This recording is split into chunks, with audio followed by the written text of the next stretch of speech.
Tracy Austin. Now I want to take you through the overhead, a shot that I love because if you're in this position, you're probably going to win the point. The overhead, what's critical in the beginning? Well, you're at the net. Am I going to get a volley? Am I going to get an overhead? Oh, okay, the racket's beveled, they're hitting the lob. What do you do first? Arms up and move back. Your belly button, if you're righty, is now going to be facing the fence over here. So you've made that move, you're moving your feet while you are turned.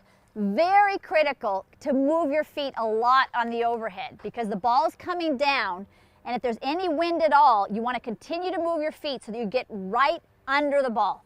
So arms up. Why are the arms up so important? Well, first of all, this is your hitting arm, but why do you need that left arm up? Because with this up, it helps you to keep the head up that has the eyeballs that are going to watch the ball. If you have the arm down like this, you're probably going to come down too soon, and it's also much better for balance. So the feet are moving, racket head up, then you're going to drop that racket head down below your back right at the last second. Where are you going to make contact? Just like on the serve, right about 1 o'clock. And look how your shoulders come through together, just like throwing a ball. So they rotate through together, and I have moved my weight from kind of evenly balanced to forward onto that front foot. One problem that a lot of people have is they want to just win the point on that one shot, that one overhead, so they muscle it. And they get really tight. And actually you want it as loose as possible and let the racket head do the work and let your arm just move along for the ride. So you got that great shoulder turn, that great footwork, because it's a little windy today. Stop right before you strike the ball and move your weight onto the front foot.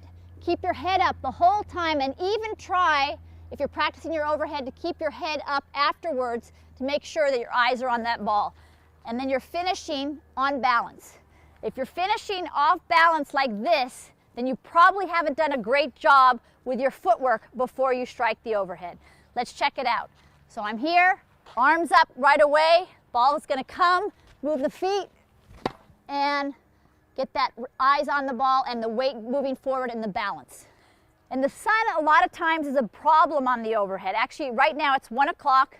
The sun is in the worst possible position. How do you combat that? Well, if you can, while the ball is going up, and you can put your hand, like a center fielder would in baseball, in front of the sun so that you can keep track of the ball as long as you can, that's very helpful. So you keep that hand up. There you go. And one more. Hand up, front of the sun, and into the court. The other thing that's really important and why you want to keep those arms up is because if I come down too quickly, my head comes down. I'll give you an example of that. Okay, my head, arms down, and then the head comes later. You want everything to be coming through at the same time, just like you throw a ball. Another problem that a lot of club players have is that they face the net on the overhead, and I'm going to demonstrate that.